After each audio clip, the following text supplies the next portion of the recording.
Before we begin, take a second. Not long, just a moment. Think about the last time you said, I'll do it later. Maybe it was today, maybe just a few minutes ago. Something important, something you knew you should do, and yet somehow you didn't start. If that feels familiar, then this video is for you. But before we go deeper, make sure you like this video, share it with someone who keeps saying later, and subscribe to Histofy. Because the small support doesn't just help the channel grow, it helps us keep uncovering the hidden patterns behind everyday life. Now, let's begin. Because what you are about to see is not just about procrastination, it's about something much deeper. Something that quietly controls your decisions, your time, and your actions without you even realizing it. You are about to do it. Start the work. Open the book. Take the first step. And then you did it. Not because you couldn't, but because something inside you chose not to. So the question is, why? You already know what needs to be done. And that's what makes this so strange. The task isn't hidden. The path isn't unclear. And there's no lack of information stopping you. It could be something as important as preparing for an exam, finishing a project, or even something small that would take just a few minutes. And yet, despite knowing all of this, you don't begin. You think about it, you plan it, you even imagine yourself doing it. But action never arrives. Instead, there's a quiet delay. A moment where your mind shifts away, almost automatically, towards something easier, something lighter, something that doesn't demand anything from you right now. And in that moment, the gap between knowing and doing begins to grow. Not because you are incapable, but because something deeper is at play. So the question isn't what you should do. You already know that. The real question is, why does knowing not lead to action? It rarely starts with a big decision. In fact, it almost always begins with something small, something harmless, something that feels completely under control. You tell yourself you will start in a few minutes, that you just need a short break, a quick scroll, a little time to reset before getting into the work. And for a moment, it feels reasonable. But those 5 minutes begin to stretch in ways we don't notice. One video leads to another.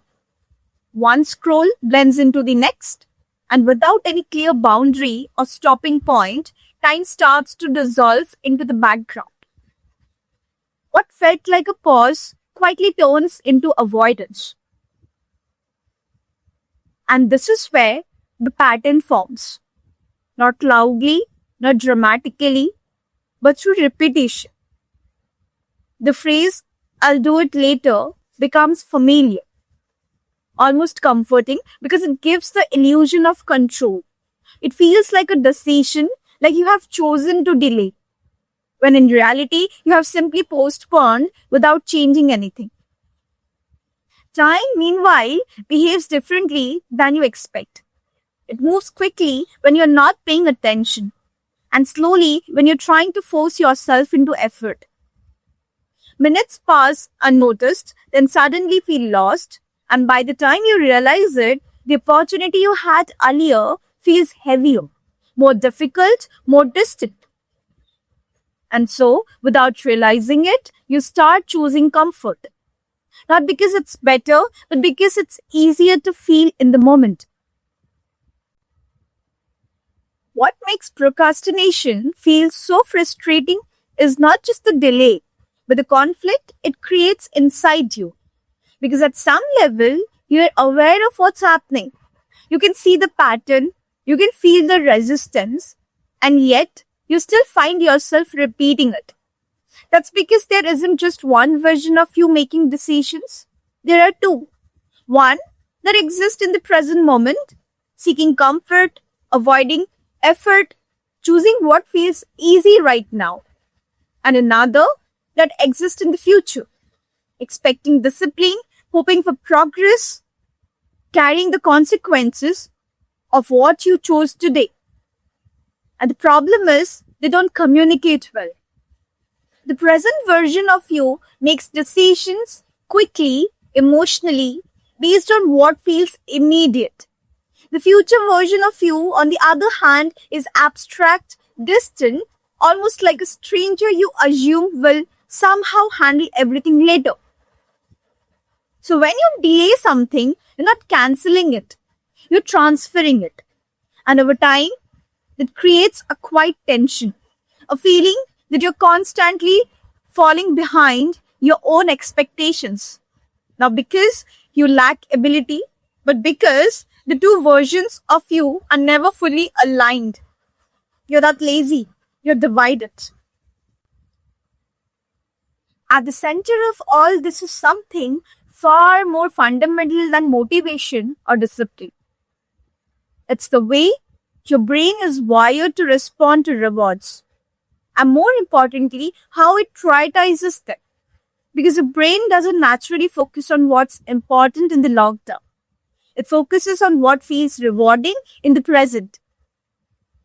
Dopamine, often misunderstood as a pleasure chemical, is actually more about anticipation than enjoyment. It drives you toward actions that promises a reward, especially when the reward is immediate and easily accessible. And in a world filled with instant stimulation, the system becomes even more powerful.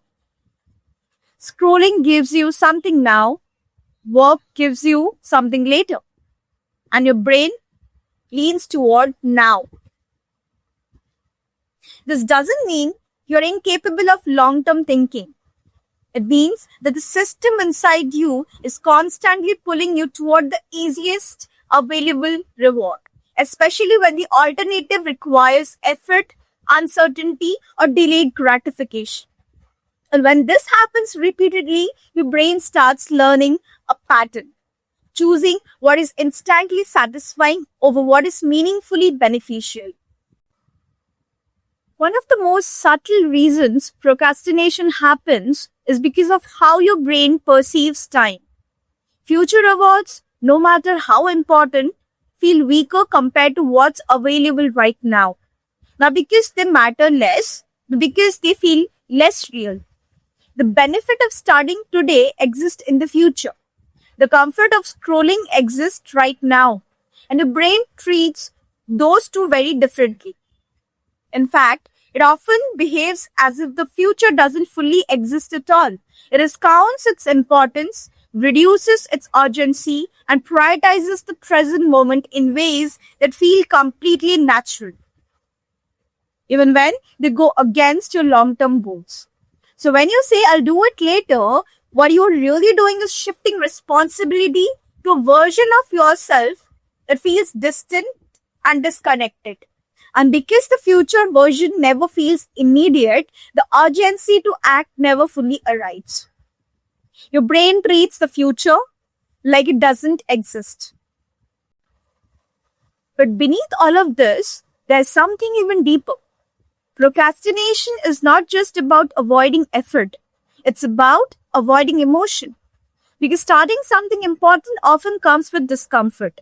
The fear of failing, the pressure to do it perfectly, the overwhelm of not knowing where to begin. These feelings are subtle, but they create resistance. And the brain is designed to avoid that resistance whenever possible. So instead of facing the task, you escape the feeling. And that's why even simple tasks can feel heavy. Not because they are difficult, but because of what they represent. The expectation, the uncertainty, the possibility of not doing it well enough. Not avoiding the work, you're avoiding how it makes you feel. Once this pattern begins, it doesn't stay still. It evolves. You delay a task and at first it feels light, almost harmless. But slowly something else starts to build in the background. A quiet sense of guilt, not loud enough to force action, but strong enough to sit with you, reminding you that something is unfinished. And that guilt changes the way the task feels. What was once simple now feels heavier. What was manageable now feels overwhelming. So instead of returning to it, you delay again. Not because you want to, but because now starting feels harder than before. The emotional weight has increased. The expectation has grown. And the gap between where you are and where you should be feels wider. And so the cycle continues. Delay leads to guilt. Guilt creates stress. Stress makes the task feel bigger. And a bigger task leads to more delay. Over time, this loop becomes automatic. You're no longer making conscious decisions to avoid work. You're reacting to a pattern that has already been established. A pattern where every delay makes the next step harder. And the longer it continues, the more natural it feels. But this isn't happening in isolation. The world around you has changed and it's making this pattern stronger. Because today, you're surrounded by constant stimulation, endless content, infinite scrolling, notifications that pull your attention in every direction. There's always something easier to do, something more instantly rewarding, something that requires less effort than the task in front of you. And your brain adapts to that. It begins to expect quick rewards. It becomes less tolerant of boredom. It starts resisting anything that feels slow or demanding. So when you sit down to work, it's not just about the task anymore. It's about competing with a system designed to keep you engaged elsewhere. A system that offers instant gratification without friction, without effort, without delay. And compared to that, real work feels harder than ever. Not because it changed, but because everything else became easier. There's another layer to this. One that's even more subtle.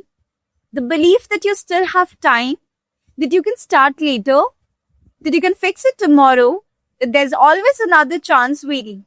And in the moment, it feels true because nothing immediate is forcing you to act. But that's the illusion because later doesn't arrive the way you expect it to. It doesn't come with motivation or clarity or a sudden sense of urgency. It arrives quietly, exactly like now, with the same distractions, the same resistance, the same tendency to delay. And so the pattern repeats again and again. Later becomes a place where things never actually begin. And over time, that belief that you still have time becomes the very thing that takes it away. Later is the most dangerous word. At some point, something shifts. The delay stops feeling like a decision and starts feeling like a default. You reach for your phone without thinking. You open apps without intention. You avoid tasks without even noticing the moment it happens. It becomes automatic. This is where procrastination becomes invisible because you are no longer aware of the choice you are making. The behavior repeats itself not because you actively decide to delay, but because your brain has learned the pattern so well that it doesn't need your permission anymore. And that's what makes it powerful. Not the act of delaying, but the absence of awareness. You didn't choose it, it just happened. But the moment you notice it, everything changes. Not dramatically, not instantly, but subtly. You catch yourself reaching for your phone. You notice the urge to delay. You become aware of the pattern while it's happening. And at that small moment, there's a gap, a space between impulse and action. And inside that space, there is choice. Not a perfect choice, not an easy one, but a real one. Because awareness doesn't solve the problem immediately, it simply reveals it. It allows you to see what was previously invisible to recognize the pattern instead of unconsciously repeating it. And sometimes that's where change begins, not with force, but with noticing.